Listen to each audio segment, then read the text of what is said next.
Tous parano. Quand on voit ce qu'on voit, quand on entend ce qu'on entend, on a bien raison de penser ce qu'on pense. Ouais, moi je suis parano. Tous parano. Nous écoute. Bienvenue dans Tous Parano. Aujourd'hui, on vous parle du plus divin des complots, le suaire de Turin. Imaginez, depuis des siècles, des milliers de fidèles vénèrent un bout de tissu. Une étoffe qui est la plus précieuse des reliques, puisqu'il s'agirait du linceul funéraire qui a enveloppé le corps de Jésus lors de sa mise au tombeau. Et après avoir été conservé des siècles par les premières communautés chrétiennes, puis l'empereur d'Orient à Constantinople, il serait parvenu en Europe grâce au roi de France, Saint Louis. Le linceul aurait ensuite été offert à l'un des plus fidèles chevaliers du royaume. De là, il serait passé de main en main jusqu'à être entreposé à la cathédrale de Turin, où il est depuis montré régulièrement au public. Et c'est lors de l'une de ces expositions qu'un homme, en prenant le suaire en photo, a révélé l'impensable. Le visage de Jésus s'est imprimé sur le drap, un phénomène aussi inexplicable qu'extraordinaire. C'est ainsi que le Saint-Suaire est devenu, depuis cette époque, la pièce archéologique la plus étudiée du monde. Mais ses caractéristiques exceptionnelles ont jusqu'à présent tenu en échec les scientifiques. Le précieux linceul conserve ainsi tous ses secrets. Et s'il fascine toujours autant, c'est qu'il pourrait constituer la seule preuve matérielle du plus grand des mystères du christianisme, la résurrection du Christ.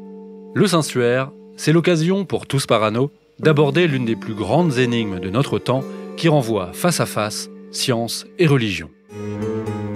Tu nous montres ton visage par le biais du linceul. Tu nous montres ta souffrance gravée dans ce linceul. Ton linceul exposé révèle ta puissance.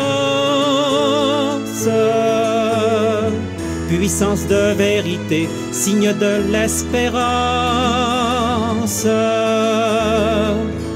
Tous parano. Ah, Noël approche, ma période préférée de l'année. Ah bah ça, on est au courant. Pour tous ceux qui nous écoutent depuis quelque temps, c'est pas une découverte. J'imagine que tu as envie de nous faire écouter une petite musique de Noël encore cette année. Ah ben, écoute, c'est la tradition, et comme tu le sais, moi je suis attaché aux traditions. Donc voilà, vous n'allez pas y échapper. Alors un petit Jingle Bells, un morceau classique et fun. On va faire comme ça, hein, si ça te va. Eh ben, j'ai l'impression que c'est ça la magie de Noël. Écoutons donc. Et puis comme ça me laisse le temps de te servir un verre. Ah, ça m'intéresse là. Et alors, qu'est-ce qu'on boit ce coup-ci ? Eh bien, comme c'est la meilleure période de l'année, j'ai fait les choses comme il faut. Regarde, surprise. Oh, C'est pas beau ça ? si, mais... Attends, c'est vraiment ce que je crois ? D'où Jésus ? La forme de la bouteille, la capsule dorée, le fait qu'il n'y ait pas d'étiquette, ce serait quand même pas une bouteille de Vesletelen 12, comme on dit là-bas. Eh oui, monsieur, rien de moins que la meilleure bière du monde, en provenance directe de l'abbaye de Saint-Sixte en Flandre. J'hallucine, un véritable miracle, mais comment t'as fait pour choper ça ? C'est complètement ouf. J'étais même pas sûr que cette bière existait vraiment, en fait. Bah, écoute, cette histoire de parano, alors je sais pas si t'es au courant, mais déjà, il n'y a pas 36 moyens de mettre la main dessus. Donc j'ai déjà passé plusieurs semaines, en fait, depuis la rentrée de septembre, à appeler l'abbaye quotidiennement. Alors il faut d'abord trouver le numéro de téléphone et puis s'armer de patience, parce que les moines, eh bien, ils répondent quand ça leur chante. Et puis au bout d'une vingtaine de tentatives à peu près, eh bien, je suis finalement arrivé à joindre un interlocuteur, et là il m'a donné 1 jour et 1 heure pour l'enlèvement. À l'abbaye, évidemment. Oui, tu parles le flamand couramment, c'est ça ? On a parlé anglais. Malgré mon accent, chers auditeurs, ça va, on s'est à peu près compris. Et ce qui est intéressant, c'est qu'il m'a aussi demandé, encore plus fou, le numéro de ma plaque d'immatriculation. Sachant que tu dois te rendre à l'abbaye de Saint-Sixte avec cette voiture précisément, sinon c'est niet, pas de bière. C'est complètement dingue. Mais alors, t'as même pas de bagnole, alors comment t'as fait ? Eh ben écoute, je suis allé chercher celle de ma mère dans le sud, donc je me suis tapé un peu plus de 1000 bornes en tout. Oh, motivé le mec. Mais ouais, mais bon, ça te fait plaisir quand même, j'ai gisé juste. Ah bah, carrément, tu vois les étoiles dans mes yeux. C'est quasi rêve qui se réalise. Alors, à la tienne, nous. Ouais. Attends, je te sers. Bah la tienne, et joyeux Noël, hein. À la tienne. Ah, c'est bon quand même. Ouais. Bon, c'est Noël. On va quand même dire à nos auditeurs qu'on a monté un petit shop et que eux aussi peuvent se faire des petits cadeaux maintenant, et puis nous soutenir par la même occasion. Vous pouvez voir tout ça sur nos réseaux sociaux, des t-shirts de la mort. Voilà, vous cherchez comment nous soutenir, voilà une solution. Bon, et tu l'annonces à nos chers auditeurs, ce qu'on a préparé sinon pour aujourd'hui ? Oui, alors, comme vous le savez sans doute, hein, l'an passé, à la même époque, on vous avait promis qu'on allait faire une trilogie nommée Conspiration Christique. Et après le prieuré de Sion, hein, 2 autres épisodes devaient sortir dans l'année, puis le temps a passé, on a travaillé sur d'autres sujets, et puis... Eh oui, et même si pour reprendre les mots de Chichi, les promesses n'engagent que ceux qui y croient. Force est de constater, là, qu'on n'a pas respecté le contrat. Voilà, alors un an après, on vous livre le second volet de la trilogie quand même aujourd'hui. Alors on a pris notre temps certes, mais vous allez voir, on a fait ça bien quand même, hein, avec une histoire qu'on nous on trouve passionnante. Oui, une véritable saga même, hein, qui pourrait presque faire de l'ombre à la quête du Saint Graal. Une énigme qui depuis des générations a divisé les religieux, puis les scientifiques, et qui est pour certains le mystère des mystères, le suaire de Turin. Le Saint-Suaire, tu veux dire? Allez, c'est parti. Tous parano. Tous parano. Tous parano.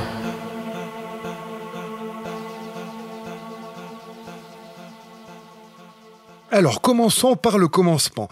Le Saint-Suaire, vous en avez sûrement entendu parler. Alors, de quoi s'agit-il? Eh bien, c'est le linceul dans lequel Jésus aurait été enveloppé après sa crucifixion, le soir de sa mort, qu'on estime généralement au 3 avril de l'an 33. La première description de ce fameux Saint-Suaire, on la trouve tout simplement dans la Bible. En l'occurrence, le linceul est mentionné dans 3 des 4 évangiles. En l'occurrence, c'est les évangiles de Marc, de Matthieu et de Jean.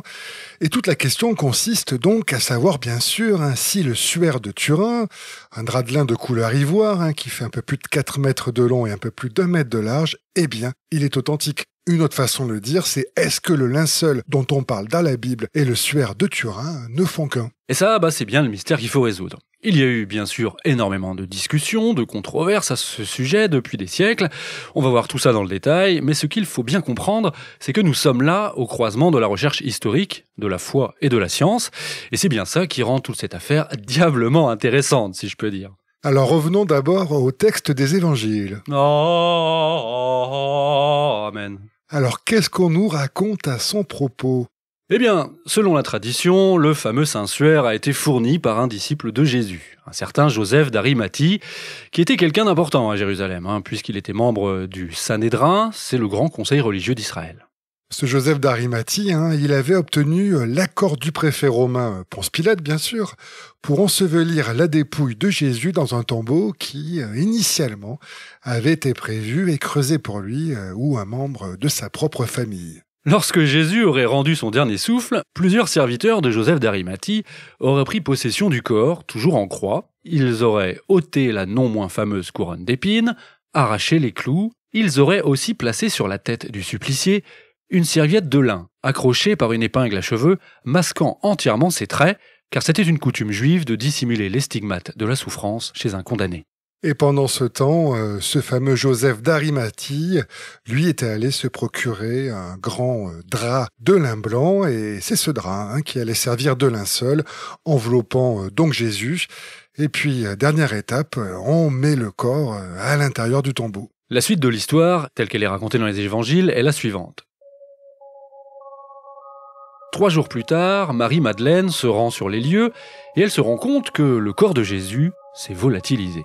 Elle en fait part à Pierre et Simon-Pierre, 2 disciples du premier cercle qui accourent immédiatement au tombeau, bientôt rejoints d'ailleurs par Jean l'évangéliste. Et qu'est-ce qu'ils voient? Eh bien, le linceul gisant à terre. Et ils réalisent alors que le corps de Jésus a disparu de l'intérieur. Jean est saisi d'effroi. La vue du linceul sert de déclencheur et lui permet de comprendre que si Jésus a disparu matériellement, c'est qu'il est donc ressuscité corps et âme. Un peu comme la grande scène de la mort de Yoda, quoi. Alors voilà ce que disent les évangiles, mais qu'est devenu ce linceul ? On se doute bien que des disciples du Christ ne l'ont pas abandonné sur place.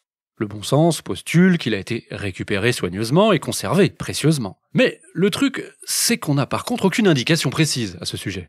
Oui, autant le dire tout de suite, il y a un trou historique qui dure quand même du 5 avril 33 jusqu'en l'an 387 quand même. Oui, donc un peu plus de 350 ans, sans qu'on ne trouve trace écrite ou témoignage portant sur ce suaire. Mais en 387, le Saint-Suaire réapparaît dans une petite ville de Mésopotamie, la ville d'Édesse en l'occurrence, qui s'appelle aujourd'hui Urfa, et qui se trouve en Turquie. Alors, ce que l'on peut postuler, c'est qu'il aurait été d'abord transféré de Jérusalem à Antioche à un moment donné pendant ces 3 siècles-là.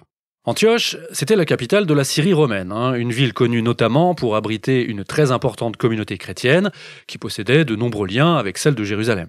Et donc d'Antioche, le suaire aurait ensuite été transféré à Édesse, donc dans un second temps, sachant quand même que 500 km environ séparent ces deux localités. Et puis sachant aussi qu'il n'y a pas de preuves historiques en bonne et due forme de ces transferts successifs. Cela dit, la présence du suaire à Édesse, elle ne fait pas de doute.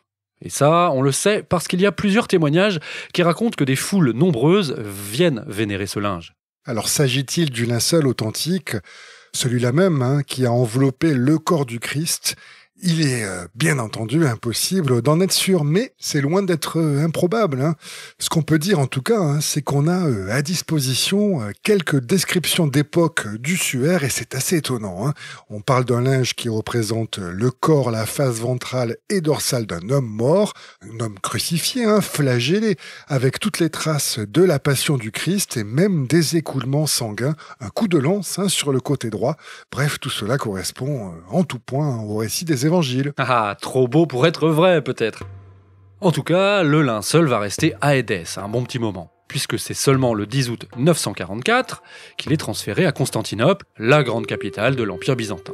Là, il est reçu avec faste. C'est un énorme événement à l'époque. Le peuple de Constantinople considère alors le Saint-Suaire comme l'une des reliques les plus sacrées, et il est persuadé que sa présence dans la cité, un peu comme un talisman, va assurer la protection de la ville et celle de la dynastie impériale.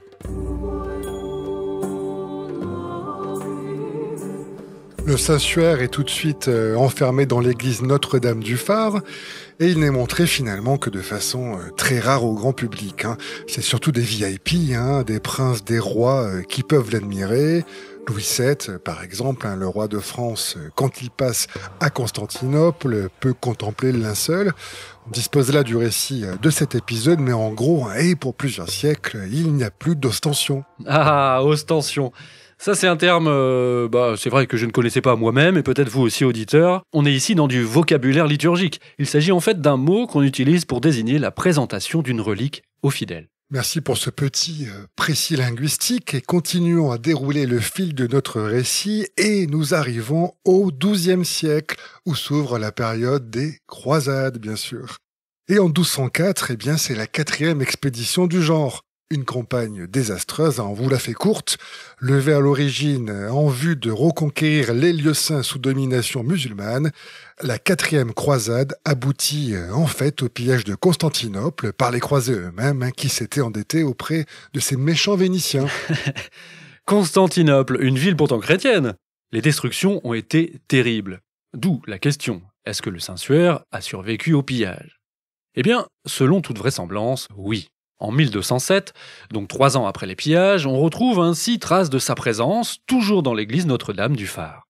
Et après la 4e croisade, la dynastie byzantine au pouvoir est remplacée. S'ouvre donc une nouvelle ère avec ce qu'on appelle l'Empire latin de Constantinople, et quelques années plus tard, l'empereur connaît de grosses difficultés. Constantinople est assiégée par les Bulgares. Des Bulgares, attention, qu'il ne faut pas confondre avec les habitants actuels de la Bulgarie, puisqu'il s'agit à cette époque de tribus guerrières venues des confins asiatiques et qui sont depuis établies en Russie et surtout converties à l'islam, et ça depuis le Xe siècle. Bref, l'empereur a besoin d'argent afin de financer la défense de son empire et il se décide donc à céder la plus précieuse de ses reliques, la Sainte Couronne d'Épines, et pas à n'importe qui, au roi Louis IX. Saint-Louis. Et après une série de pourparlers qui ont pour but de vérifier l'authenticité de la relique, Saint-Louis acquiert finalement la Sainte Couronne pour une somme astronomique de 135 000 livres tournois. Alors si on cherche à convertir cette somme en euros d'aujourd'hui, ça pourrait se rapprocher en gros de 50 millions d'euros. Bon, ça vaut la jambe d'un footballeur, vous allez me dire, mais ça représente bien un pognon de dingue, puisque c'est l'équivalent de la moitié du revenu annuel du domaine royal de l'époque. Le domaine royal, c'est l'ensemble des terres et des biens qui appartiennent au roi de France directement en tant que seigneur, donc c'est effectivement une somme considérable. Nous sommes en 1239, et vous l'imaginez, l'empereur de Constantinople prend vite goût à cet argent facile, en dilapidant son patrimoine. Et il va continuer à céder les bijoux de la couronne au roi de France, puisque 2 ans plus tard, en 1241 donc, Saint-Louis acquiert cette fois-ci un large morceau de la croix qui aurait servi lors de la crucifixion, ainsi que 7 autres reliques de la Passion du Christ, parmi lesquelles figurerait le Saint-Suaire. Et voilà comment le linceul qui aurait enveloppé le Christ serait arrivé au royaume de France. Saint-Louis décide alors de construire une chapelle pour abriter l'ensemble de sa collection de reliques. Ce sera bien sûr la Sainte-Chapelle, située sur l'île de la Cité à Paris. Le Saint-Suaire serait resté donc dans cette Sainte-Chapelle un peu plus de 100 ans. En tout cas, celui-ci apparaît officiellement dans les archives au XIVe siècle, et ça, là, c'est du factuel, car pour le coup, il figure dans un inventaire des reliques de la Sainte-Chapelle. Et en septembre 1347, le roi Philippe VI de Valois va faire don de ce Saint-Suaire à son porte-étendard, un membre du Conseil royal, donc un personnage très important du royaume, un chevalier nommé Geoffroy de Charny. Oui, c'est pas n'importe qui celui-là. Il a même écrit des manuels de chevalerie qui font autorité à l'époque. Oui, et puis surtout, il a un magnifique prénom. J'étais sûr que t'allais le relever. Bon, alors pourquoi le roi se débarrasse-t-il d'une relique aussi prestigieuse que celle du Saint-Suaire ? Oh, mais c'est une bonne question, mon cher Gaël. Eh bien, c'est parce que Philippe VI de Valois, aussi étonnant que ça puisse paraître, n'est pas clairement convaincu que ce bout de drap possède une véritable valeur. Pour preuve, le Saint-Suaire n'est pas la pièce maîtresse du don que le roi fait à Geoffroy de Charny, puisque cette pièce maîtresse, donc, eh bien, c'est un cheveu de Marie. Et là, il est sûr que c'est bon, c'est son cheveu. Bon, parce que Geoffroy de Charny, qui venait de perdre sa femme bien-aimée, avait pour projet aussi de construire une église tout à la gloire de la Vierge. Oui, et puis ce qu'il faut ajouter, c'est qu'en fait, Philippe VI, le roi de France, croit que le véritable Saint-Suaire se trouve ailleurs, à Cadouin précisément, un petit village du Périgord, qui possède une abbaye dans laquelle est conservé un linceul que certains à l'époque jugent comme étant le véritable suaire du Christ. Ah là là, et ils sont nombreux à le penser, puisqu'on sait que de grands pèlerinages sont organisés là-bas à cette époque, et cela attire des milliers de fidèles. En fait, il y a 2 camps qui se forment, les partisans du suaire de Cadouin et les partisans du drap d'Édesse, celui qui fait l'objet de cet épisode et qu'on appelle plutôt comme ça à l'époque. Oui, 2 camps qui ne seront départagés que 600 ans plus tard, qu'en 1934 donc, car il faudra attendre le début du XXe siècle pour qu'il soit définitivement établi que ce suaire de Cadouin, eh bien, c'est un faux. Que s'est-il passé ? Eh bien, des chercheurs ont identifié des inscriptions en arabe dessus, ce qui leur a permis de démontrer que ce linceul a été tissé en Égypte à peu près au XIe siècle. Alors, si on revient à ton homonyme, notre cher Geoffroy de Charny, eh bien, l'acquisition du suaire, pour lui, ça tombe à pic. Parce qu'en 1347, c'est la Grande Peste, une épidémie qui va emporter la moitié de la population d'Europe occidentale. Donc c'est une période de calamité, et le peuple trouve refuge dans la piété. Le Saint-Suaire va combler cet appétit pour le mysticisme et le religieux. Et dans un petit village nommé Liré, on est là tout près de Troyes, Geoffroy de Charny va donc construire une église pour y exposer le Saint-Suaire. Et selon plusieurs témoignages, le linge sacré est placé dans le chœur donc de cette église, présenté par 2 chanoines entourés de flambeaux. Imaginez, c'est magnifique.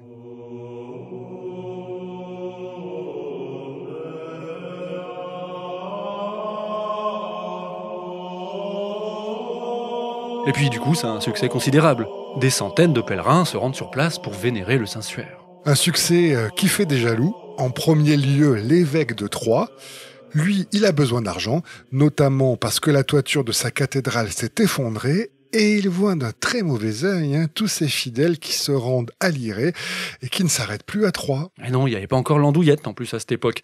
Bref, vous comprenez, c'est un manque à gagner, évident pour lui. On peut même parler de concurrence déloyale. Alors l'évêque de Troyes, il va dénoncer les chanoines de Lirey. Il va dire qu'ils font du trafic de fausses reliques. Il affirme ainsi que le visage et le corps du Christ qui apparaît sur le suaire ont été peints par un artiste de la région afin d'attirer les foules. Bouh! Des accusations qui sont gravissimes à cette époque. On ne rigole pas avec la religion. En tout cas, Geoffroy de Charnier, lui, il est pris dans un scandale qu'il dépasse et il décide, par précaution, de mettre sur pause les ostensions et de transférer donc le Saint-Suaire dans l'un de ses châteaux, à l'abri des regards. Et il va mourir peu de temps après, les armes à la main d'ailleurs, à la bataille de Poitiers. Là, on est en 1356, et le suaire va rester au placard pendant une bonne trentaine d'années, jusqu'à ce que le fils du preux-chevalier Geoffroy II ne l'exhume et ne reprenne les ostensions au milieu des années 1380. Aux grandes dames de l'évêque de Troyes, qui demande cette fois-ci la confiscation du linge sacré. Et voilà que l'affaire remonte cette fois-ci jusqu'au pape. Et c'est finalement le pape Clément VII qui va clore ce litige. On est en 1390 et le pape autorise l'ostension du linge. Mais il précise qu'il ne s'agit pas d'une relique, mais seulement, je cite, d'une figure ou d'une représentation du suaire du Christ. Ambiguïté toute vaticane s'il en est, mais qui s'explique par le fait qu'à cette époque, le pape a rejoint la team Suaire de Cadouin.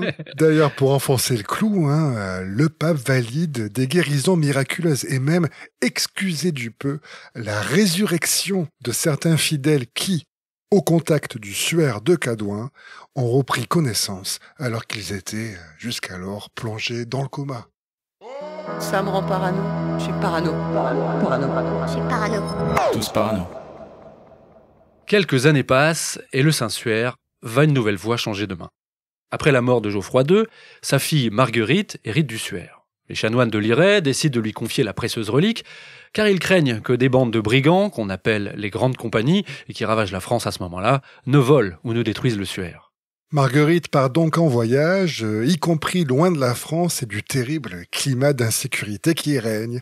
Et c'est ainsi qu'on retrouve sa trace en Belgique, notamment à Chimay, et à chaque fois elle en profite pour exposer le suaire au public. Ah, Chimay, ça m'évoque un truc, là. C'est bien la ville de la bière du même nom ? Tout à fait. Ah, bah ça me fait penser que nos verres sont vides. Tu ouvres une seconde bouteille de Western 12, du coup, ou quoi ? Attends, finissons-là déjà, ça là. Ouais, mais bon, on sait jamais, tu sais, une soif, ça peut venir très très vite. Je te resserre. Merci. Ah, bah voilà, on peut repartir. Et donc, au bout d'un petit moment, peut-être à cause de cette vie de nomade, Marguerite est à court d'argent. Oui, on n'a pas trinqué quand même, avec une bière aussi incroyable. C'est vrai. C'est vrai que c'est pas mal quand même. Ouais, c'est étonnant. Ouais. Et donc toi, tu disais que Marguerite, elle voulait finalement vendre le suaire, c'est ça ? Oui, parce qu'en fait, elle est à court d'argent, donc elle aussi, un petit peu comme l'empereur de Constantinople, elle commence à brader et elle veut se débarrasser du suaire. Et évidemment, les chanoines de Lirey ne l'entendent pas de cette oreille. Oui, on peut même dire qu'ils sont vent debout contre l'héritière des deux Geoffroy, puisqu'ils tentent même de la faire excommunier. Ah, le pire qui puisse arriver à cette époque. Mais Marguerite n'est pas ébranlée par ces menaces et elle parvient à trouver un acheteur. Il s'agit du duc Louis Ier de Savoie qui lui cède finalement en échange du suaire un magnifique château situé à une 60aine de kilomètres au nord de Lyon, ainsi que les revenus qui vont avec. Bref, de quoi passer une retraite paisible pour Marguerite. Oui, voilà, nous sommes donc en 1453 et la précieuse relique a une nouvelle fois changé de main. Elle appartient désormais à la Maison de Savoie. Et ce qui est intéressant ici, c'est que l'Église a complètement changé de discours au sujet du linceul.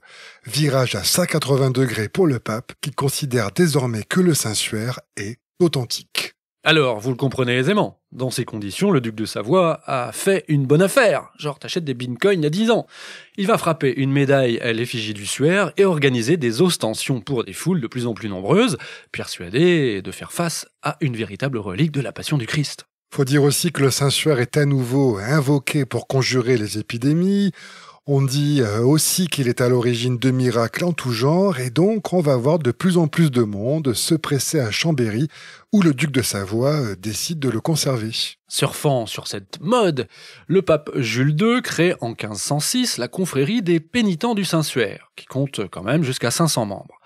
Il autorise aussi la chapelle de Chambéry à prendre le nom officiel de Sainte-Chapelle du Saint-Suaire. Un petit rebranding, et voilà que tous les grands de ce monde accourent désormais à Chambéry, the place to be, pour se recueillir. Anne de Bretagne ou François Ier se prosternent devant l'inestimable relique, mais alors que le Saint-Suaire est au fait de sa gloire, un terrible drame se produit.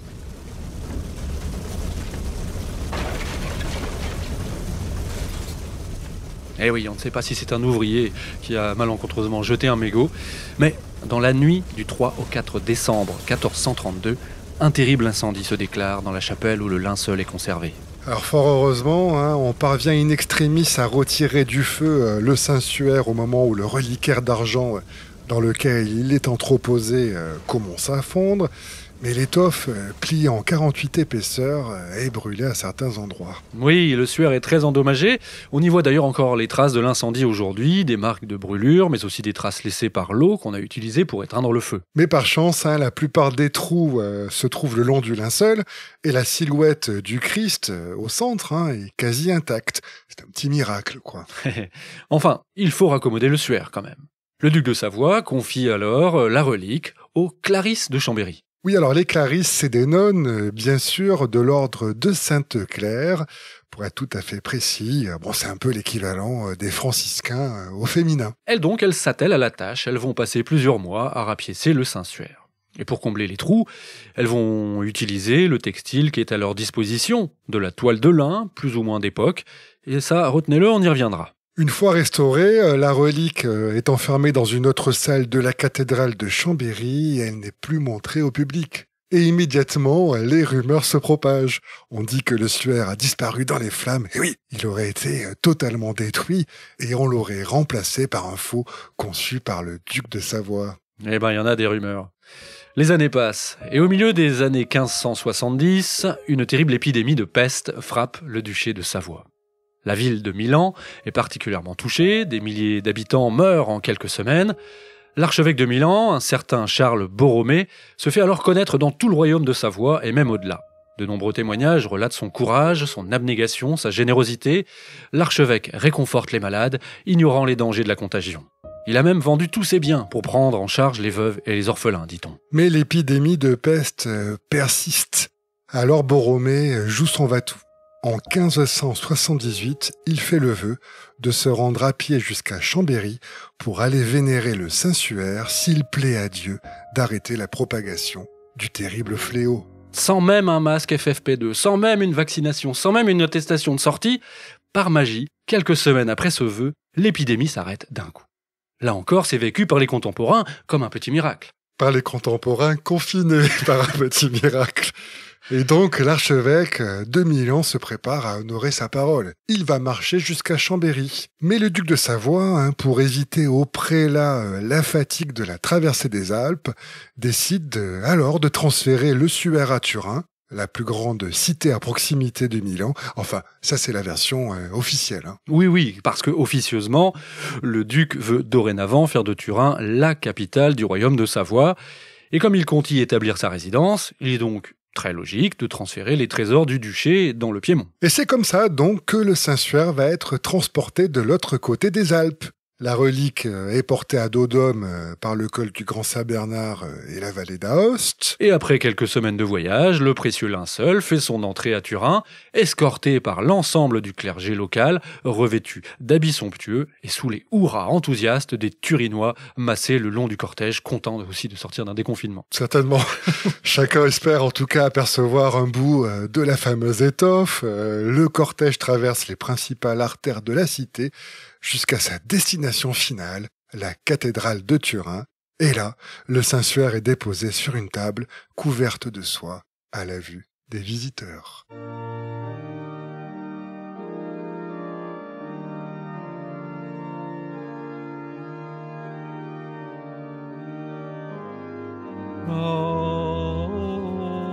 Et pour la petite histoire, parmi les fidèles qui se pressent à la cathédrale, on retrouve Charles Borromée.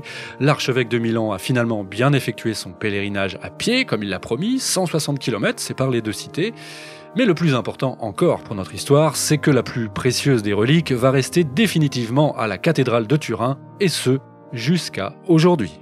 D'où le fait qu'on va, à partir de ce moment-là, communément nommé le Saint-Suaire, le Suaire de Turin. Alors là-bas, il va être régulièrement présenté au public, mais plus le temps va passer, plus les fidèles vont s'en désintéresser. En partie parce que les occasions d'admirer le Suaire vont se faire de plus en plus rares dans les décennies suivantes. Oui, car si au XVIe siècle, les ostensions sont annuelles, et bien au XVIIe, le Suaire n'est exposé en tout et pour tout que 16 fois. Et puis seulement 9 fois dans tout le XVIIIe siècle. Il faut dire que pendant ce siècle des Lumières, le culte des reliques connaît un véritable déclin. Un déclin qui culmine, si je peux dire, au XIXe siècle, puisque le Suaire n'est exposé que 5 fois au public. Et à chaque fois, en plus, pour une courte durée, de quelques jours à quelques semaines. Aussi rare qu'une comète presque. Une fois tous les 20 ans, c'est sûr, c'est pas énorme. Mais c'est malgré tout au cours de la 5e de ces ostensions, et la dernière du XIXe siècle donc, que la célèbre relique va entrer dans une toute nouvelle dimension. Nous sommes alors en 1898 et une invention récente va tout changer. Il s'agit bien sûr de la photographie. Tous parano. Il faut pas être parano comme ça. 25 mai 1898, Turin. C'est le 400e anniversaire de la cathédrale Saint-Jean-Baptiste. Pour l'occasion, une grande expo d'art sacré est organisée et on a fait les choses en grand. C'est le roi d'Italie, Humbert Ier, qui l'inaugure. L'exposition est prévue pour durer 8 jours.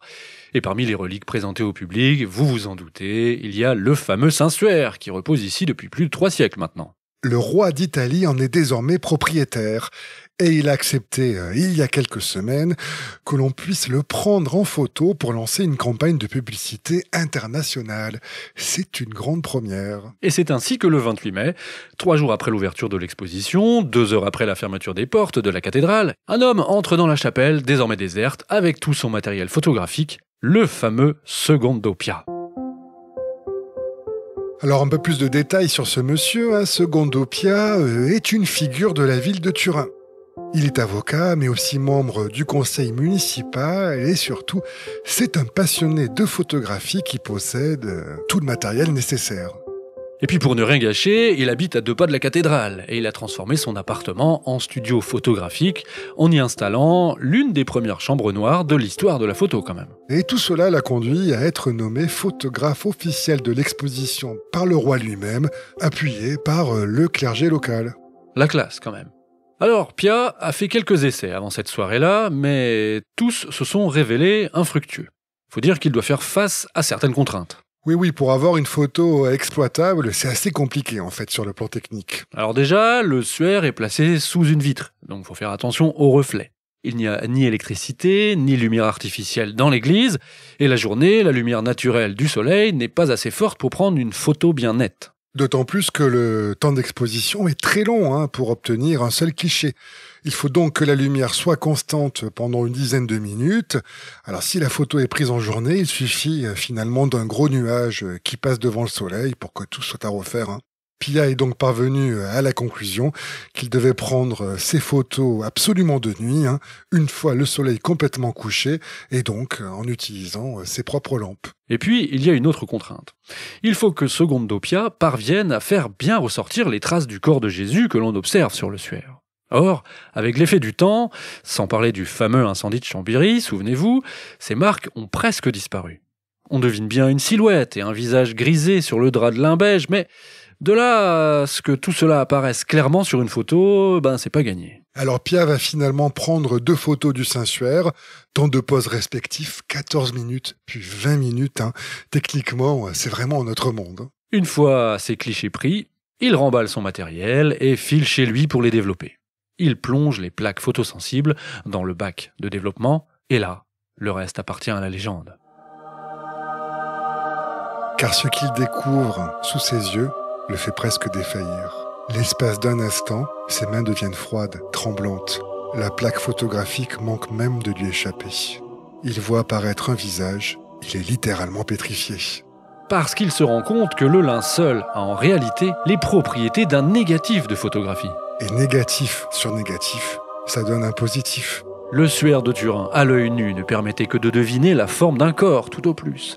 Mais là, c'est totalement différent.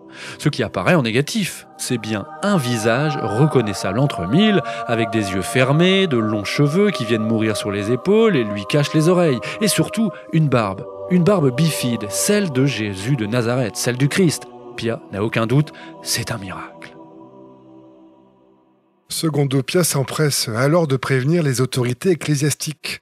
Et dès le lendemain, la fameuse plaque est installée dans une pièce obscure de l'exposition, soigneusement éclairée par derrière. Le public stupéfait se presse pour voir ce qu'on ne voit pas à la lumière du jour. Et alors que l'exposition s'achève, nous sommes le 2 juin 1898, plusieurs journaux italiens publient les premiers clichés. Les photos sont imprimées un peu partout, d'abord en Europe, puis dans le reste du monde. Le Saint-Suaire suscite un intérêt sans précédent et mondial. Car personne ne parvient à expliquer le phénomène mis en lumière par les photos de Secondo Pia. Oui, il n'y a de prime abord aucune technique picturale ancienne qui soit connue des historiens de l'art en tout cas, et qui permettrait de démystifier le caractère prodigieux de cette silhouette qui apparaît en négatif. Pour les croyants, l'explication est donc forcément surnaturelle. Et c'est ainsi qu'avec la photo de Pia, le suaire passe du statut d'icône censé apporter au mieux une protection miraculeuse à une preuve peut-être ultime de la résurrection du Christ. Un bout de tissu qui va devenir à la fois le mystère le plus insoluble de la chrétienté, mais aussi un objet scientifique de renommée mondiale qui va diviser les spécialistes et déchaîner les passions. Tous parano. Tous parano. Tous parano. Tous parano. Le Saint-Suaire repousse la frontière entre science et croyance. L'histoire des 2 premiers hommes à étudier scientifiquement la relique va en témoigner. Le premier, c'est un religieux, nommé Ulysse Chevalier. C'est un prêtre catholique, mais aussi un historien reconnu. Et puis surtout un personnage étonnant, ce chevalier. Membre de l'Académie des sciences et des belles lettres de Lyon, il est connu dans le milieu universitaire pour avoir publié en 1886 une étude titanesque, nommée, écoutez bien, le répertoire des sources historiques du Moyen-Âge, qui consiste en toute simplicité à recenser et classer les noms de tous les personnages historiques qui ont vécu entre l'an 1 et l'année 1500 et qui sont mentionnés dans l'ensemble des livres imprimés en Europe. Incroyable.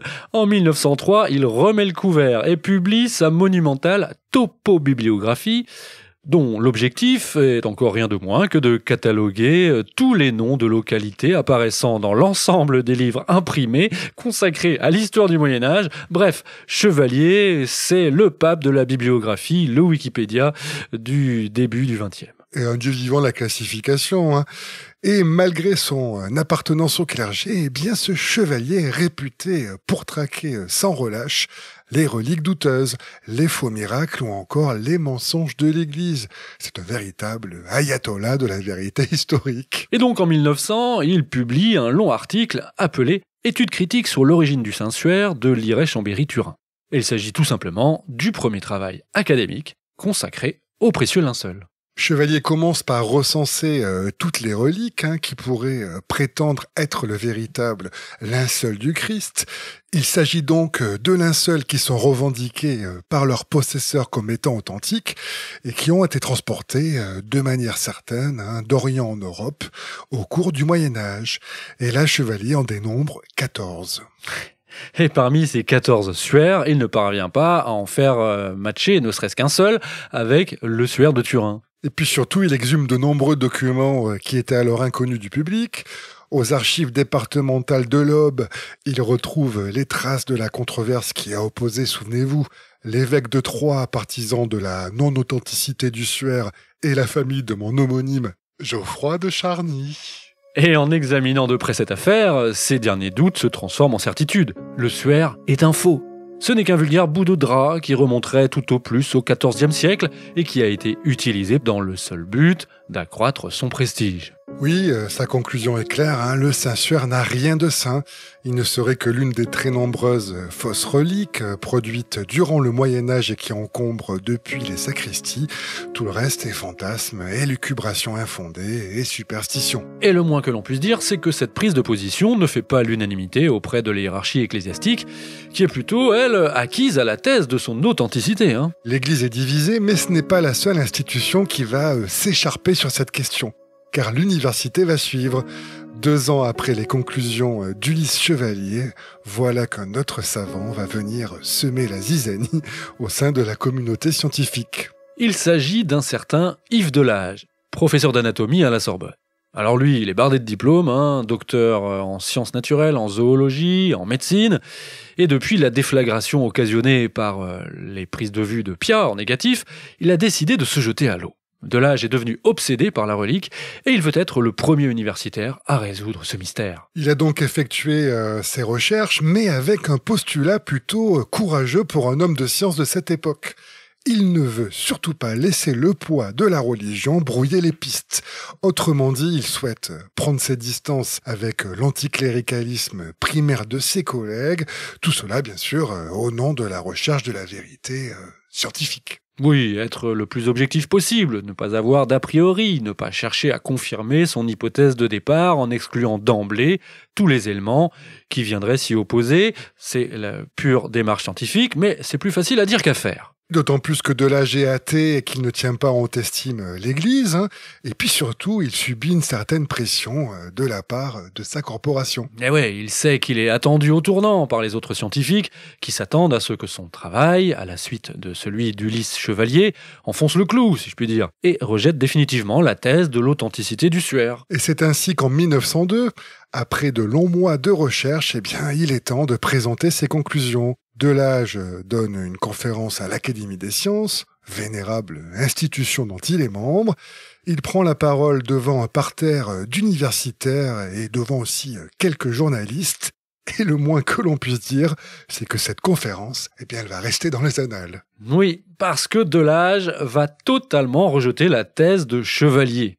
Devant une audience médusée, il proclame que le suaire est parfaitement authentique, estimant même la probabilité qu'il soit faux à seulement une chance sur 10 milliards. Et là, c'est bien la science qui parle. Hein. Selon le professeur, le Saint-Suaire remonte donc, sans aucun doute possible, à l'époque du Christ.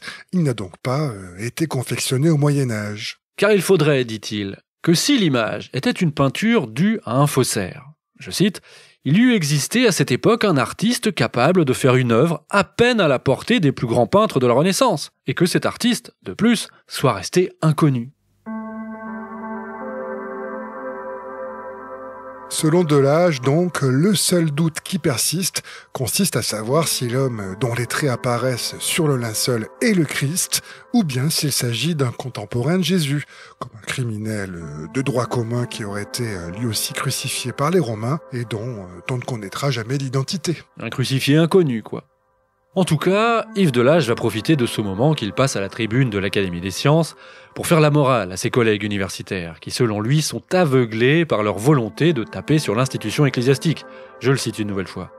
Une question religieuse s'est inutilement greffée sur un problème qui, en soi, est purement scientifique. Si, au lieu du Christ, il était question d'une personne, comme l'un des pharaons égyptiens, nul n'aurait songé ici à émettre une objection. Et à peine ces mots prononcés, l'assistance pète complètement les plombs. C'est le bazar, hein. Des chaises sont renversées, certaines volent même dans la salle, les injures les plus violentes sont proférées contre Yves Delage, accusé de faire le jeu des obscurantistes, bien sûr. Le secrétaire de l'Académie des sciences, un anticlérical virulent, est rouge de colère, il claque la porte, il quitte la salle sans même un regard pour son collègue, en promettant de censurer la publication écrite de cette conférence qui s'achève donc dans un chaos mémorable. Eh ben, alors, petit bilan provisoire. Un religieux, la foi chevillée au corps, certifie que le Saint-Suaire est un faux. Un scientifique, résolument non-croyant, estime lui qu'il est authentique. La précieuse relique a au moins un pouvoir, celui de faire tourner les têtes. Un partout balle au centre, le duel à distance auquel se livre Chevalier et Delage va des mois durant déchaîner les passions, et ce n'est bien sûr qu'un début. Tous parano. Tous parano. Tous parano. Les années qui suivent cette controverse ne voient pas la tension baisser entre deux camps qui semblent irréconciliables. Il faut en fait attendre près de 3 décennies pour disposer d'éléments nouveaux. Nous sommes alors en 1931 et un autre photographe, un professionnel cette fois-ci, qui maîtrise les tout derniers progrès techniques de la discipline, se voit confier la tâche de prendre de nouveaux clichés du Saint-Suaire. Ce photographe se nomme Giuseppe Enri. C'est un Italien, comme Pia, né lui aussi dans la région du Piémont, à un peu plus de 100 km au sud de Turin. Et il va profiter de la première ostension depuis 1898 pour prendre des photos du Suaire, mais cette fois-ci sans la vitre de protection, ce qui est une grande première. Henry fait ses premières prises le 3 mai 1931 et il développe sa première plaque d'essai au sein même de la cathédrale de Turin dans une chambre noire improvisée dans la sacristie. Et comme cet essai est concluant, il va utiliser le même dispositif et prendre 12 clichés du Suaire au total durant les 3 jours qui suivent. 12 photos qu'il va immédiatement développer dans son studio en ville. Et pour l'anecdote, lors de ces séances photos, Henry n'est pas tout seul. Secondo Pia, qui va fêter son 77e anniversaire, est là aussi. Et puis est également présent un homme dont on va reparler dans quelques instants, un Français du nom de Paul Vignon. Giuseppe Henry va en tout cas photographier l'ensemble du linceul et par leur qualité, en particulier par leur résolution, ces 12 clichés sont nettement supérieurs à ceux pris par Secondo Pia. Mais ce qui est encore plus important que la grande qualité de ces photos, c'est qu'elles sont tout aussi déconcertantes que celles prises 33 années auparavant. Car Giuseppe Henry est formel. Ces photographies prouvent encore que l'image du Suaire s'apparente bien à un négatif photographique. Et le visage du Christ apparaît dans toute sa magnificence. Tout cela, répétons-le, c'est très compliqué à expliquer. Il apparaît, en effet, impossible qu'un faussaire au Moyen-Âge ait pu accomplir une pareille prouesse technique. Tu parles du Moyen-Âge parce que cette période corrobore l'hypothèse de Chevalier, qui postule que le linceul est une fausse relique conçue aux alentours du XIVe siècle. D'autant plus que l'homme qui accompagne Giuseppe Henry, lors de ses séances photo-historiques, va lui aussi amener sa pierre à l'édifice. Oui, le fameux Paul Vignon qu'on a cité il y a quelques instants. Alors lui, c'est un biologiste, professeur à l'Université catholique de Lille, et en 1939, il écrit le premier ouvrage transdisciplinaire de référence sur le Saint-Suaire. Ce livre comprend plus de 110 illustrations et c'est un ouvrage assez luxueux, finalement, qui s'apparente plus à un livre d'art qu'à un essai classique. Un ouvrage qui se nomme « Le Saint-Suaire de Turin devant la science, l'archéologie, l'histoire, l'iconographie, la logique ».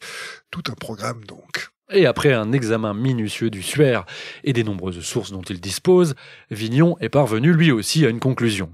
L'homme du Suaire a été supplicié. Mieux encore, les conditions de sa mort concordent parfaitement avec celles qui furent appliquées à Jésus, si l'on en croit en tout cas les récits des évangiles. Et ce qui est super intéressant dans son livre, c'est que Paul Vignon en profite pour faire une histoire de l'iconographie de Jésus. Et qu'est-ce qu'il met en évidence ? Eh bien que la représentation du Christ a évolué au cours du temps. Du 1er au 5e siècle, les artistes représentent le Christ comme un Apollon. En clair, selon les canons de la Grèce antique, et du coup, lorsqu'ils dépeignent Jésus, ils représentent systématiquement un homme imberbe, d'une grande beauté, puissant et vigoureux, un peu comme moi, quoi. Mais à partir du 5e siècle, la représentation de Jésus change totalement. Celui-ci est dorénavant représenté comme un homme sémite, barbu, les cheveux longs, maigre, décharné et famélique, un peu comme toi, quoi.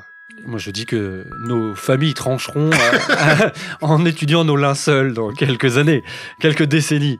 Bon, en tout cas, cette seconde représentation, qui est plus d'inspiration Festival d'Aurillac que salle de sport, correspond en tout point à l'image du supplicié du Saint-Suaire. Autrement dit, si c'est un faussaire qui a dessiné la silhouette et le visage de Jésus tels qu'on les voit sur le Suaire, cet ouvrage a été obligatoirement réalisé après le 5e siècle. Et donc, en conséquence, s'il est établi scientifiquement, s'entend, que le Suaire remonte bien au 1er siècle, l'hypothèse d'un faux peut être purement et simplement écartée. Pour des raisons donc iconographiques.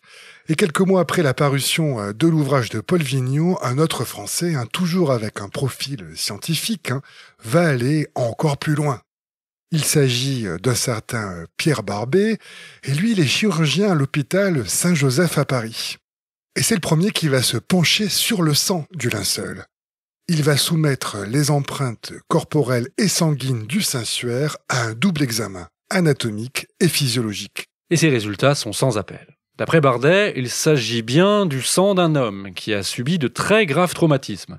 S'il confirme lui aussi que les traces de sang présentes sur le linceul sont conformes au récit de la Passion du Christ, il va répondre à l'un des mystères posés par le sensuaire. Oui, la question à laquelle tu fais allusion est la suivante. Comment peut-on affirmer que l'homme du linceul a été crucifié alors que finalement, il n'y a aucune trace de clou enfoncé au milieu de la paume de la main sur l'image du suaire? Eh bien, Bardet, qui rappelons-le est chirurgien et possède donc de très solides connaissances en anatomie, va essayer de comprendre comment les Romains s'y prenaient pour crucifier les condamnés. Et voici quelle est sa réponse.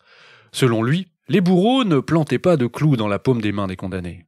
Car une fois la croix érigée, le corps des suppliciés ne pouvait tenir à la verticale.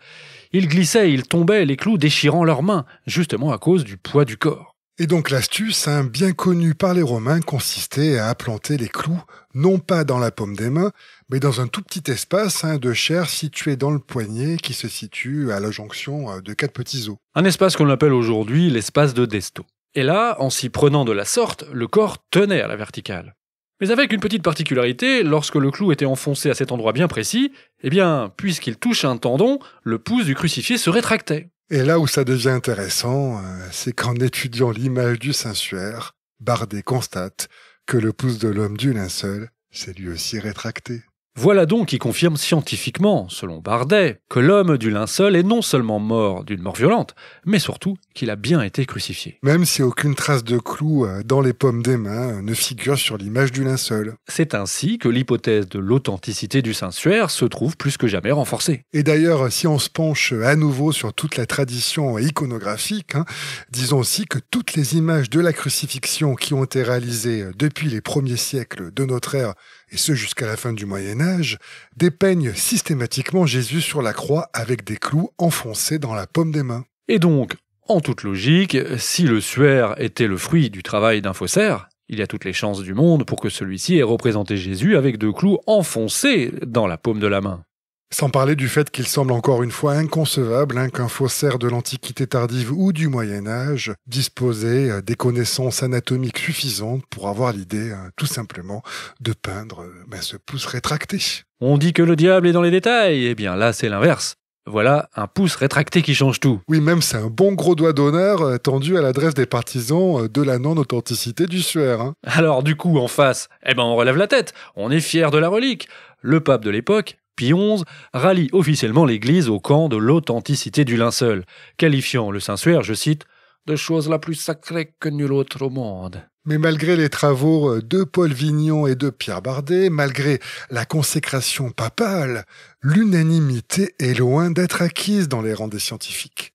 L'authenticité de la relique fait toujours débat et les travaux de recherche, qui défendent par ailleurs les deux points de vue, vont se multiplier au point qu'on va créer une sorte de discipline à part entière, une discipline qu'on appelle la syndonologie et dont le but, c'est de croiser toutes les données sur le sensuaire.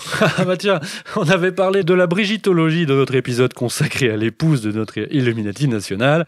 Et donc après les brigitologues, voilà les syndonologues qui débarquent. Génial, et des gens qui aiment bien discuter le bout de drap, quoi, c'est ça? Oui. Je crois que ça vaut bien qu'on se réserve un petit coup. Avec plaisir. Cette fois-ci, j'ouvre la seconde bouteille. Ah, Hosanna au plus haut des cieux. Allez, trinquons. Et comme disait l'autre, à Saint-Georges, à nos chevaux, à nos femmes et à ceux qui les montent. Oh. Tous parano. Bon, après ce moment un peu malaisant, Geoffroy, et pas très politiquement correct, on va dire. Oh, ça va, c'est beau. Continuons de tirer le fil de cette histoire. Nous arrivons maintenant à l'année 69. Année érotique. Voilà, c'est peut-être ça qui t'a inspiré. Les débats concernant l'authenticité du suaire continuent, alors que l'homme fait ses premiers pas sur la Lune. Enfin, ça c'est ce qu'on raconte.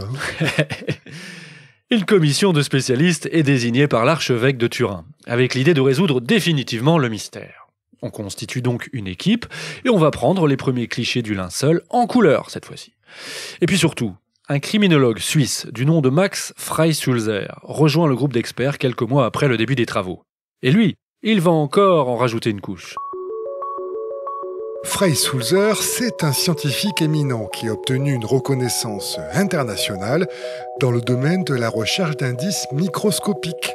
Docteur en botanique, il était le fondateur et directeur de la police scientifique de Zurich, l'une des premières au monde. Et dans le cadre de ses activités au sein de la police, il a développé une méthode de prélèvement totalement révolutionnaire pour l'époque, qui d'ailleurs a fait école. Son idée était la suivante. En appliquant un morceau de ruban adhésif sur une surface, un scientifique peut recueillir des particules qui peuvent ensuite être examinées au microscope. Et tout ça, ça peut ensuite servir de preuve dans telle ou telle affaire criminelle, pourquoi pas.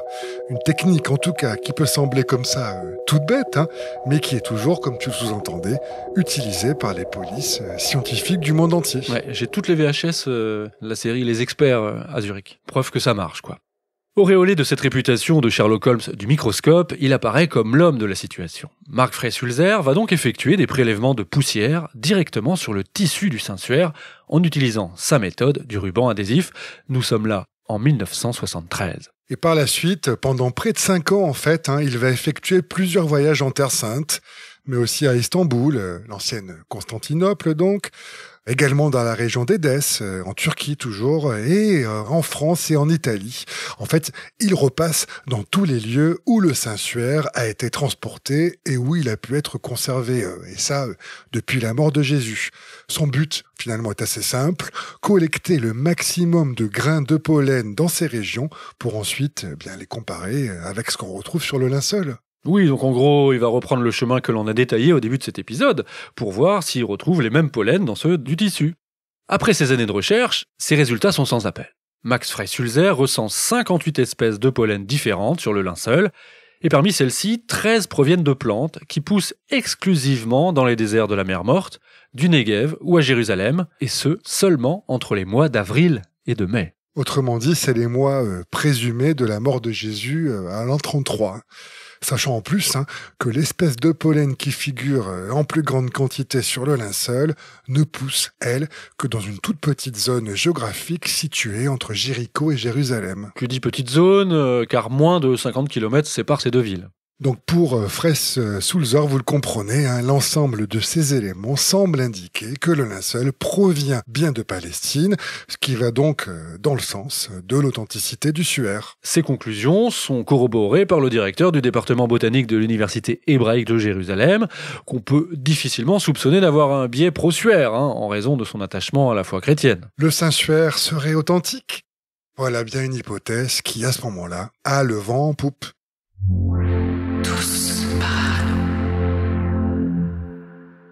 En 1978, on fête le 400e anniversaire de l'arrivée du linceul à Turin. Et pour commémorer l'événement comme il se doit, une nouvelle exposition est organisée. Et c'est un succès considérable. 3 millions de visiteurs assistent à l'ostension du sensuaire. Une équipe américaine a obtenu l'autorisation d'étudier le linceul à l'issue de cette exposition. Cette équipe se nomme The Shroud of Turin Research Project, que l'on peut traduire par le projet de recherche sur le suaire de Turin, ou plus simplement le STURP. Ouais, c'est comme ça qu'on dit. Et cette équipe est composée de scientifiques de premier choix. Le STURP, donc, a été fondé par 3 hommes. Le physicien John Jackson, le thermodynamicien Eric Jumper et le photographe William Moten. Ça, c'était en 1976. Et eux, leur idée, écoutez bien, c'est d'utiliser des technologies de la NASA qui servent à créer des modèles en 3D en partant de photos de la planète Mars. Ils veulent utiliser les photographies du suaire de Turin pour lui donner donc du volume. Pour résumer, ils ont une caméra de la NASA, la VP8, qui est utilisée pour faire ressortir des planètes du système solaire en 3D. Et ce qu'ils se disent, c'est que si le linceul est authentique, dans le sens où il a véritablement enveloppé un homme, eh bien en le scannant avec cette caméra, l'image devrait ressortir en relief. Donc c'est sûr que c'est super sexy tout ça. Et progressivement, les 3 fondateurs du STURP, ils vont être rejoints par 30 autres scientifiques. Alors on trouve des chimistes, des physiciens, un médecin légiste aussi, pas mal d'ingénieurs. Et tout ce petit monde acquiert du matériel, partage ses connaissances, ses expertises. Et lorsqu'ils arrivent en Italie, ils transportent plusieurs tonnes de matériel scientifique pour une valeur qui dépasse les 2 millions de dollars. Ah, toujours ces Américains, quoi, en grande pompe. Du matériel financé par des dons, car ce groupe d'études est totalement indépendant. Et donc, à l'issue de l'exposition du Suaire, ils vont analyser le linceul, et ça, 24 heures sur 24, pendant 5 jours. Ouais, les Américains, on sait qu'ils bossent. Certains scientifiques dorment tandis que d'autres travaillent, histoire de maximiser le temps imparti.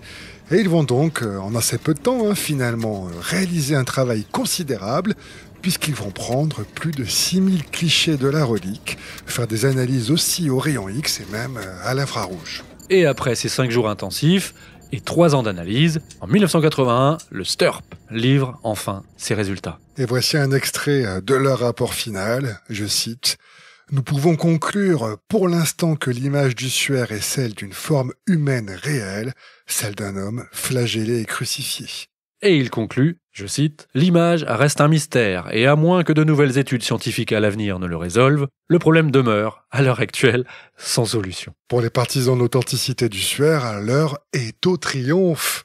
Les chercheurs américains sont parvenus à prouver que l'empreinte possède toutes les caractéristiques de la tridimensionnalité, et cette propriété, c'est carrément unique au monde. Et après tout, si on ne sait tout simplement pas comment l'image fantomatique du corps d'un homme barbu a été réalisée, c'est qu'elle est tout bonnement d'essence divine. Tous parano. 7 ans ont passé. Nous sommes maintenant en 1988 et une nouvelle étude va venir tout chambouler. On va cette fois-ci utiliser la technologie du carbone 14 pour dater le Saint-Suaire. Une nouvelle étude qui va se faire à la demande de l'archevêque de Turin et avec l'accord du Vatican en plus. C'est une grande première à plus d'un titre, car la technologie du carbone 14 vient tout juste d'être mise au point. Le Suaire va devenir en fait l'un des tout premiers objets archéologiques à passer à la moulinette de cette nouvelle méthode de datation. Oui, l'archevêque et le Vatican visiblement étaient sûrs de leur coup, mais là, le château de cartes s'écroule. Après de longs mois, durant lesquels se sont succédés prélèvements et investigations, le verdict tombe. Avec 95% de certitude, l'étude met au jour le fait que le Suaire daterait du Moyen-Âge. Une fourchette de temps allant de l'an 1260 à 1390 est avancée. Loin, très loin donc de la période qui correspond à la vie de Jésus. Voilà qui nous ramène même un siècle en arrière avec les travaux d'Ulysse Chevalier, souvenez-vous, le pape de la bibliographie. Alors évidemment, c'est un choc considérable, y compris pour le Vatican qui est devenu en plus un propriétaire du Saint-Suaire depuis quelques années. Oui, c'est un coup de tonnerre au sein de l'Église. Le pape Jean-Paul II va même qualifier cette affaire, je cite, de provocation à l'intelligence. Mais comment expliquer, malgré tout, que le carbone 14 date le Suaire de l'époque médiévale, quand tous les autres résultats l'avaient situé au 1er siècle de notre ère? Ça pose quand même question. Alors, une fois l'effet de sidération passé, de nombreux scientifiques, de toute confession religieuse d'ailleurs, des croyants comme des non-croyants, vont éplucher le rapport officiel. Et, vous vous en doutez, les premières critiques ne vont pas tarder à poindre. Tout d'abord, certains estiment que si la datation au carbone 14 est valide, les endroits sur lesquels les échantillons de lin ont été prélevés posent problème. Ces bouts de tissu ne sont pas des originaux, mais des pièces ajoutées lorsque le linceul a été restauré, après avoir été endommagé, souvenez-vous, lors de l'incendie en 1532 à Chambéry. On a en effet prélevé des bouts de tissu qui étaient situés sur les bords du Suaire, donc là où les Clarisses avaient rafistolé le linceul, mais ce n'est pas la seule critique. D'autres estiment que les échantillons ont pu tout simplement être contaminés lors des prélèvements. Enfin, tout ça, c'est un peu compliqué, même pour nous, mais en gros, c'est l'idée. Tout ça, évidemment, c'est difficile à prouver. Alors l'accent va être mis sur la manière avec laquelle ont été menées ces recherches. Car ce qu'il faut savoir, c'est que les prélèvements ont été envoyés dans 3 laboratoires distincts, à Zurich, à Oxford et à Tucson, en Arizona. Le but, c'est évidemment d'éviter les erreurs. mais les observateurs s'aperçoivent en fait qu'il y a d'énormes différences de datation entre ces 3 laboratoires. Tiens. Alors ce qui interroge d'autant plus, c'est que les 3 instituts refusent de communiquer la totalité de leurs données. Bref, tout ça n'est pas très transparent. C'est même la dérobade devant toute demande de discussion scientifique. Alors faut-il en déduire que l'on nous cache quelque chose et que les protocoles d'usage n'ont pas été respectés à la lettre ? Je sens qu'avec délice, tu te rends parano. En même temps, des arguments existent, hein. Évidemment. Dans les mois qui suivent, 6 articles scientifiques révisés par des pairs remettent en cause les résultats de la datation au carbone 14. La principale critique est la suivante. Les auteurs de l'étude se sont empressés de fournir un résultat, même si celui-là n'était pas totalement concluant, parce qu'ils voulaient faire la promotion de cette nouvelle méthode de datation. Et pour ce faire, comprenez-le bien, le Saint-Suaire était l'objet parfait, car il a permis aux créateurs de la technique de la datation au carbone 14 de se faire une pub hallucinante, y compris auprès du grand public, car leur méthode a été présentée comme la seule ayant permis de résoudre ce mystère millénaire. Alors, vrai ou pas vrai ? Pour mettre fin à ces polémiques, un symposium est organisé à Rome en 93. Il s'agit du premier congrès à réunir autant d'éminents spécialistes venus du monde entier depuis la datation au carbone 14. Et là, ça va te faire plaisir, Geoffroy, 15 anomalies graves concernant cette étude sont relevées. En gros, on a manqué de rigueur dans les protocoles de prélèvement. Et puis, les participants du symposium vont s'accorder sur un texte qui va aller, alors, complètement à l'encontre des conclusions de l'étude au carbone 14. Pour eux, il y a un trop grand nombre d'études scientifiques qui postulent à l'authenticité du suaire et on ne peut les écarter. Surtout que l'étude au carbone 14, comme tu viens de le dire, pose question. C'est ainsi qu'ils écrivent, je cite, « L'Assemblée scientifique du Symposium de Rome doit conclure à l'authenticité scientifique du Saint-Suaire et affirmer que l'homme du linceul est bien Jésus de Nazareth. » Boum! Et ce qui est intéressant, c'est que les études qui vont dans le sens de l'authenticité scientifique, pour reprendre l'expression utilisée dans le communiqué du Symposium de Rome, se multiplient depuis les années 90. On va vous donner quelques exemples, à commencer par la théorie dite des inscriptions fantômes, Geoffroy.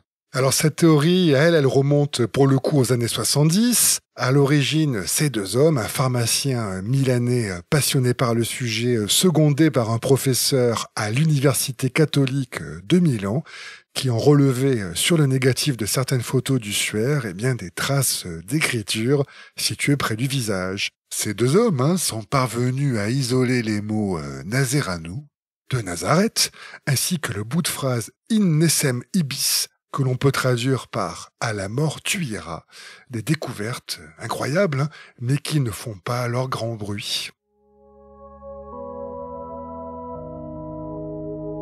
Mais dans les années 90, une équipe française découvre encore d'autres lettres grecques et latines, mais aussi des caractères hébraïques, invisibles à l'œil nu, en utilisant un programme informatique innovant qui nettoie les images. De nombreux scientifiques se penchent alors sur ces inscriptions qui acquièrent soudain une certaine notoriété, et les années passent, la technologie progresse et l'on parvient à obtenir des images de plus en plus précises de ces inscriptions fantômes.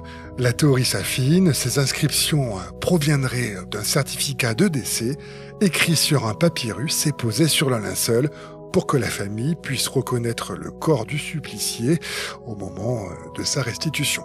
Un certificat délivré par un huissier au moment de la fermeture du tombeau et qui était écrit dans les 3 langues que l'on utilisait à Jérusalem depuis l'occupation romaine, à savoir le latin, le grec et l'hébreu. Donc voilà pour la théorie, mais en 2019, une historienne italienne nommée Barbara Frale, spécialiste en épigraphie grecque et latine, est parvenue à isoler une nouvelle inscription, Jésus, qui serait peut-être en fait les restes de Jésus. Jésus, bien sûr. De quoi donner des billes à ceux qui estiment que le suaire est authentique. Oui, surtout que Barbara Frale parvient aussi à dater ses écritures au 1er siècle de notre ère, postulant ainsi qu'elles étaient contemporaines de la formation de l'image. Et ce qui est vraiment intéressant, c'est qu'elle a demandé la confirmation de la datation de ses écritures en les soumettant à l'un des meilleurs papyrologues italiens, un professeur de l'université de Naples, mais sans lui dire qu'il s'agissait du linceul de Turin. On se croirait dans un Indiana Jones, quoi. Ce professeur se penche sur l'ensemble de ces inscriptions et il livre rapidement son verdict. « Barbara, Et celles-ci ont été écrites entre 50 avant et 50 après Jésus-Christ. Je suis formel. Alors bien sûr, hein, personne n'est en mesure d'expliquer comment ces inscriptions ont pu être transférées sur le Saint-Suaire. Mais ça, c'est pas nouveau, puisqu'on n'est toujours pas capable à 100% d'expliquer la formation de l'image empreinte de l'homme du linceul. Des théories, pourtant, il y en a. Hein. On va juste en citer une seule, hein, qui nous semble à la fois la plus dingue. Enfin, je dis ça, mais quand on prend toute chose en considération, peut-être pas. Enfin bon, accrochez-vous mieux. Voilà. Selon des chercheurs de l'Institut Polytechnique de Turin, le suaire serait né d'une émission de neutrons provoquée par un tremblement de terre. Et oui. Voilà qui aurait faussé la datation au carbone 14. Alors pour étayer cette thèse, hein, ces chercheurs se réfèrent à plusieurs écrits antiques qui font état d'un tremblement de terre, donc vers l'an 33, année de la mort du Christ selon la Bible. Le groupe de scientifiques a ainsi simulé un séisme en broyant dans une presse des spécimens de roche. Et selon eux, le tremblement de terre a pu provoquer une émission de neutrons entraînant une réaction chimique imprimant le visage sur le tissu. Donc l'image sur le tissu proviendrait-elle d'une explosion massive de radiation émise en une fraction de seconde suite à un tremblement de terre, suite à un petit coup de pouce de Dieu, je ne sais pas, on vous laisse la liberté d'y croire ou pas. En tout cas, hein, plus récemment dans l'actualité, ce qu'on peut dire aussi, je vous l'avais peut-être noté, c'est que le linceul a refait surface. En avril 2022, des chercheurs transalpins dirigés par un membre du CNRS italien ont utilisé une nouvelle méthode de datation au rayon X et ils sont parvenus à la date du 1er siècle. Et ce qui est remarquable ici, c'est que ces chercheurs ont démontré que le Saint-Suaire était très proche dans sa structure d'un échantillon de lin qui a été retrouvé, lui, dans les ruines de Masada, la citadelle juive tombée en l'an 73. Bon, autrement dit, bien qu'on ne puisse l'accepter sans réserve, étant donné le manque de recul dont on dispose sur cette nouvelle méthode de datation, cette étude établit que le linge serait vieux de 2000 ans. Au contraire de ce qui a été dit, bien sûr, avec la datation au carbone 14. Et puis cet été aussi, en juillet 2024, c'est tout récent, une nouvelle étude scientifique, toujours en Italie, a fait elle aussi grand bruit. Cette fois-ci, c'est des chercheurs de l'université de Padoue qui se sont penchés sur les taches de sang et les marques de torture trouvées sur le linceul. Et leurs conclusions vont aussi, vous allez le voir, dans le sens de l'authenticité du linceul. Parce que dans cette étude qui se veut définitive sur le sujet, puisqu'ils utilisent les dernières innovations en la matière, les chercheurs affirment que l'analyse macroscopique et microscopique des taches de sang sont conformes à la description de la passion de Jésus-Christ. Et surtout, ils ont relevé la présence de nanoparticules trouvées dans le sang reconnues comme de la créatinine, une substance produite par l'organisme typiquement présente dans le sang des personnes torturées. De quoi, en tout cas, remettre le Saint-Suaire au centre de l'actualité et une nouvelle fois, de quoi nous rendre tous parano.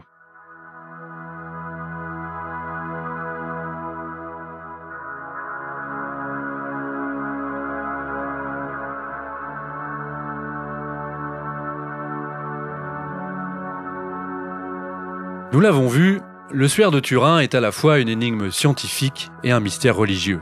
Un bout de tissu qui fascine et polarise depuis des siècles. À la fin du 19e siècle, la publication d'une photo renversante a créé une véritable onde de choc sans précédent. Depuis cette époque, les recherches scientifiques se succèdent, faisant du suaire la pièce la plus étudiée au monde. Pour certains, le linceul de Turin est un tissu de mensonge. Pour d'autres, l'authenticité du Saint-Suaire ne fait aucun doute. Car si les connaissances progressent, cet objet unique continue à tenir en échec toute la science moderne et ses capacités considérables d'analyse. Le suaire a cette faculté étonnante de mettre la science dans de beaux draps. En un sens, il constitue un miracle, au sens propre du terme. Dans l'histoire des religions, un miracle a une vertu principale. Il apporte la preuve irréfutable du sacré. Il sert à clouer le bec aux incroyants. Et c'est exactement ce qu'il se passe ici, car même si on est persuadé que le suaire est un faux réalisé au Moyen-Âge, il reste toujours impossible d'expliquer rationnellement comment s'est formée cette fameuse image empreinte qui fascine tant. Malgré des dizaines de tentatives, les progrès de la connaissance historique, l'utilisation des technologies les plus poussées, personne n'est parvenu à reproduire une telle image. Ces caractéristiques ne correspondent à aucune technique picturale connue. Les experts sont donc toujours aussi divisés. Il n'y a aucune unanimité sur la nature même de ce morceau d'étoffe, sur ce qu'il peut nous dire sur nous-mêmes, sur ce qu'il peut nous apprendre. Si on peut douter que le Saint-Suaire est digne de foi, il y a au moins une certitude dans cette affaire. Nous trouvons de quoi nous rendre tous parano. Allez, on se retrouve très vite avec un nouvel épisode. Ça c'est manipulation et manipulation. De toute façon, on saura jamais. Si vous aimez les conspirations en tout genre, explorer les dédales de nos psychoses collectives, si vous êtes fasciné par l'étrangeté de l'histoire ou simplement curieux de savoir, vous êtes là où il faut, c'est Tous Parano. Comme tous les paranos, on sait qu'on est suivi, écouté, mais peut-être pas assez. Alors, soutenez-nous, abonnez-vous au podcast, likez, partagez, bref, conspirez pour faire de Tous Parano le vadémécum de la complosphère à emporter partout. Ouais, enfin peut-être pas partout, hein. Faut quand même faire attention, on n'est jamais assez parano. Ouais, c'est vrai, t'as raison. On nous écoute. Mais d'ailleurs, qu'est-ce qu'on écoute ? Eh bien, on va se faire un petit plaisir parce qu'on va écouter l'un des plus grands groupes de rock anglais des années 80. Enfin, l'une des formations les plus sous-estimées outre-Manche, d'après moi, Echo and the Bunnymen. Ah, super ! Et quel est le morceau que t'as choisi alors ? Eh bien, il s'agit tout simplement du morceau qui s'appelle The Shroud of Turin. Traduction, le suaire de Turin. Une chanson qualifiée de conversation avec Jésus par Ian McCulloch, le chanteur du groupe. Ah, l'occasion peut-être pour vous de découvrir cette formation culte, si vous me permettez le jeu de mots. Et si vous voulez découvrir les t-shirts que nous avons mis en vente ce mois-ci dans notre magasin, eh ben vous pouvez aller y faire un tour pour proposer des petits cadeaux, puis aussi nous soutenir, et puis surtout avoir le style, avoir la classe, parce que les t-shirts Tous Parano, c'est d'abord une griffe. Voilà le plus long lancement de morceaux de l'histoire de notre podcast. Alors je vais le faire à ta place. Echo and the Bunnymen, The Shroud of Turin. Yeah!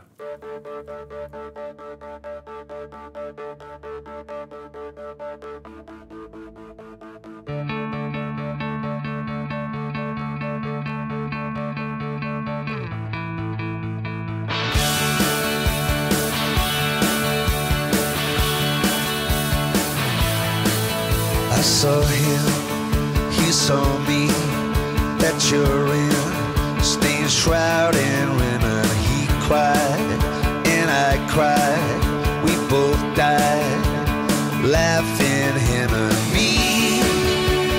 Why me? Why women me? I want you, you want me, we both want the things we will never be now. We see now, it's sad how some things are meant to be. For we are just you and me. Never happens when you want it to. It never does what it's supposed to do. It's never good enough to see me through. See me through. I love that trap that you're in. I love that you're maturing. I love that sweet sack you're in. I love your saccharine. I love that trap that you're in. I love that you're from Turin. I love that sweet sack you're in. I love your saccharine. Never happens when you want it to. It never does what it's supposed to do. It's never good enough to see me through. See me through. He saw me, I saw him.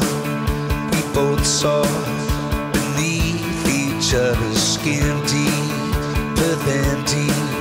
We both sleep to dream of what could be. For me, I sing hymns for him and me. Never happens when you want it to. It never does what it's supposed to do. Never good enough to see me through. See me through.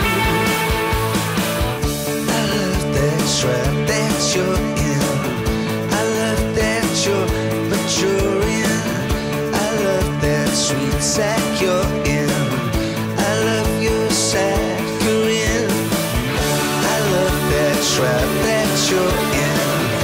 I love that you're frontouring. I love that sweet sack you're in. I love your saccharine.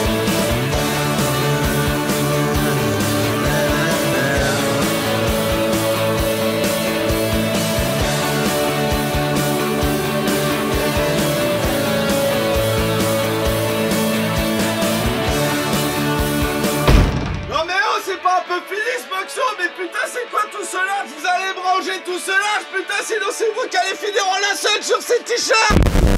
Tous parano.